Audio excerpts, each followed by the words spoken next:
You're listening to Civic Media. You can tune into any of our live shows on any radio station across the state with the Civic Media app. Find us in your phone's app store and listen anytime, anywhere. This is your WGBW Daily News Roundup for the Talk of Green Bay, 97.9 FM and 1590 AM. For 97.9 WGBW News, I'm Lisa Hale. A round of severe thunderstorms rocked northeast Wisconsin Wednesday. Tornado warnings were issued in Outagamie, Waupaca, Oconto, and Menominee counties. 2 tornadoes were reported in Clintonville and Lena. Trees and power lines were downed in Kashina. The National Weather Service will dispatch storm survey crews to investigate further. The body of a missing Hortonville High School graduate in La Crosse has been found. 22-year-old Elliot Hines was last seen Sunday morning. Police in Houston County, Minnesota found her body in the Mississippi River Wednesday. Police continue to investigate and are awaiting autopsy reports for the official cause of death.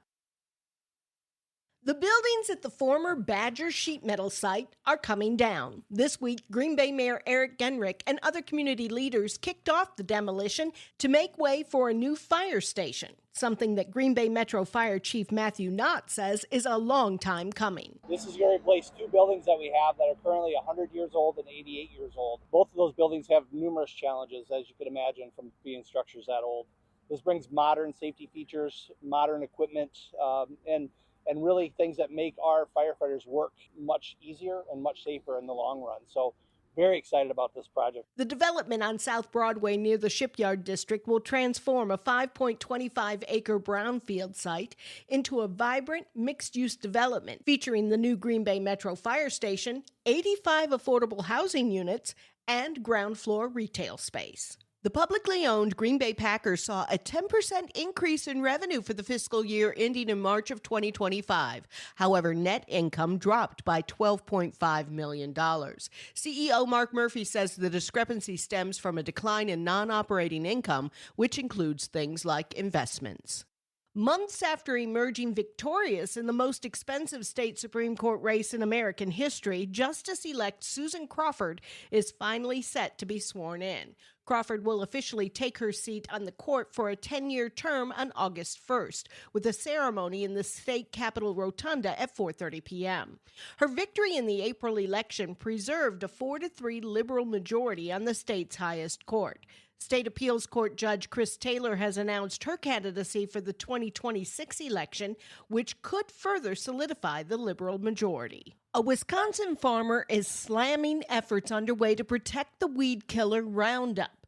If a law is passed, thousands of claims linking the product to cancer would be tossed out. Here's Civic Media's Terry Barr. Hans Breitenmoser is speaking openly about the moves by Bayer, the owner of Roundup, to be legally protected from lawsuits filed against the company. More than 90% of the corn and soybean crops in the state are treated with a weed killer, and the Lincoln County farmer believes people have the right to hold a product accountable if there are health issues associated with it. There are more than 180,000 claims across the country, including Wisconsin, alleging Roundup caused cancer. If you're producing a product and there's hazards with it, then you have to be able to step up and defend it.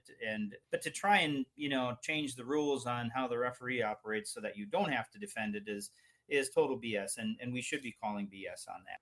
Breitenmoser also believes Bayer's lobbying is a part of a growing problem, the use of corporate money to influence state agriculture policy. Now, 2 states signed a bill this month to shield Bayer from these Roundup lawsuits. A similar bill is being discussed in 6 other states. We're waiting to see what Wisconsin decides to do. The average payout for settling a Roundup lawsuit is around $150,000.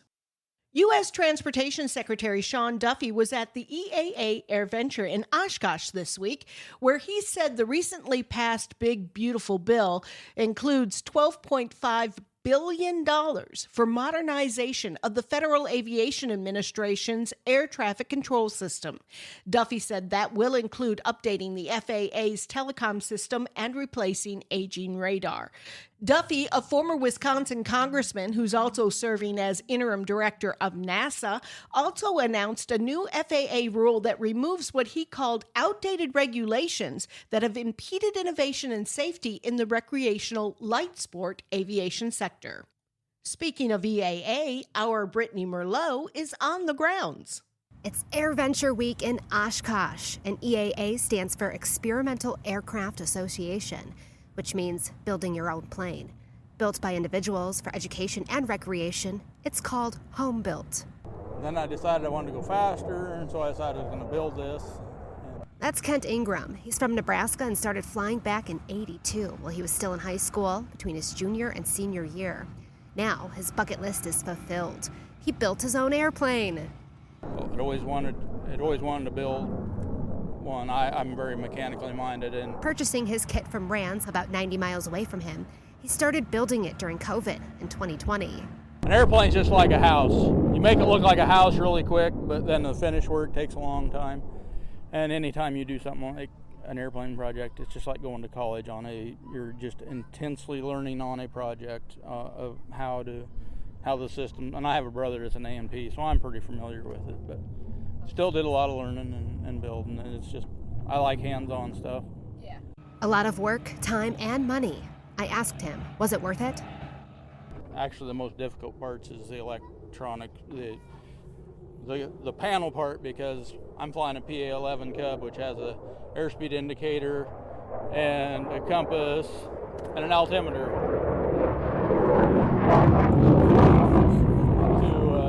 to a glass panel with an autopilot, and I still haven't tackled all that yet.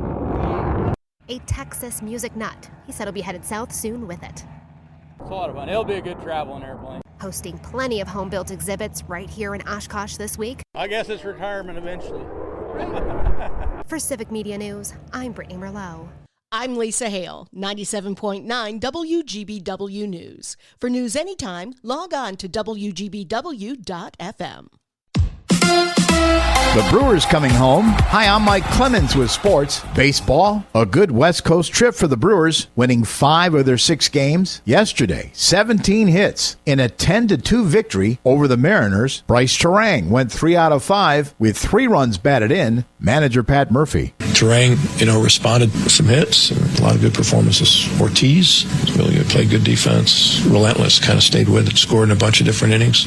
That's what it takes. The Brewers at home tomorrow night against the Marlins. NFL, the Packers training camp underway. The players getting their first look at their new state-of-the-art locker room. Oh man, I was amazed. Obviously, we knew all throughout OTAs that they've been building this new locker room and putting a lot of work into it. This is completely different than obviously the locker room we were in before, and it's very cool. So very high tech. Everything's very nice in here. So we're definitely blessed to be in here. That's Packers quarterback Jordan Love with sports. I'm Mike Clemens.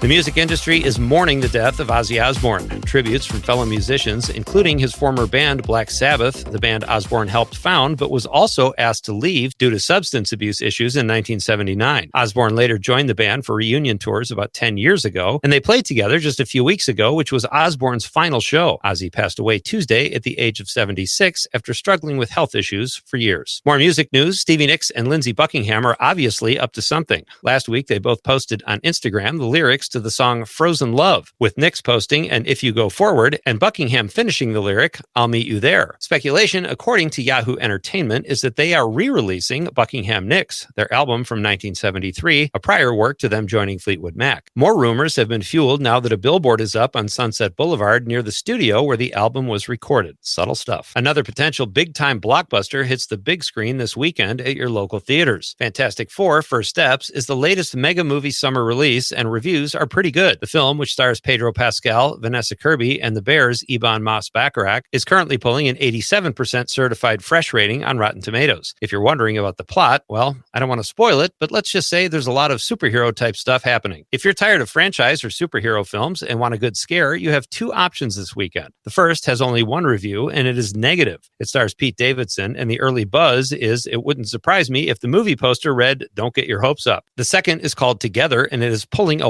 100% on Rotten Tomatoes. Together stars Dave Franco and Allison Brie and follows the story of a couple who decide to move to the country, which sounds great in real life, but in the movies, it is never a good idea. Let's go to the movies. One of the biggest films of the summer is Lilo and Stitch. The film broke a record with a Memorial Day opening of $183 million at the box office. It made over $4 million domestically and $1 billion worldwide. The film is now available to stream on Amazon Prime. You can purchase the film for $30 or rent it for $25. That's how they get you. Lilo and Stitch is certified fresh on Rotten Tomatoes with audience scores in the 90%. Fun for the whole family. It's been said that imitation is the highest form of flattery. We'll see if Elon Musk is flattered now that Luca Guadagnino has reportedly found an actor to play Musk in his new film Artificial. According to Variety, actor Ike Barinholtz, star of Apple TV's The Studio, will play the former Trump chump in the film, which has been called a comedic drama set in the world of artificial intelligence. Amazon MGM is the studio behind the project, which is still in development. For more showbiz fun, tune in to Nightlight with me, Pete Schwaba, weeknights from 6 to 8 p.m. on the Civic Media Radio Network.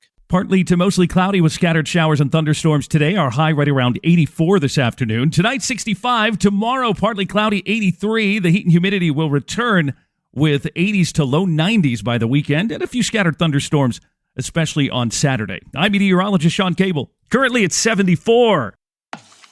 That's your WGBW Daily News Roundup from Civic Media. Subscribe to this podcast on Spotify, Apple, or wherever you find your podcasts. Find more news at WGBW.FM. The national news cycle never stops, but it can be hard to find news about your local community. Civic Media is dedicated to providing quality local and state news coverage across Wisconsin. With the Civic Media app, you can get notifications about local stories that matter to you and your community. Find the free Civic Media app in your phone's app store and choose notifications from the menu to tell us what kind of news you want to hear about.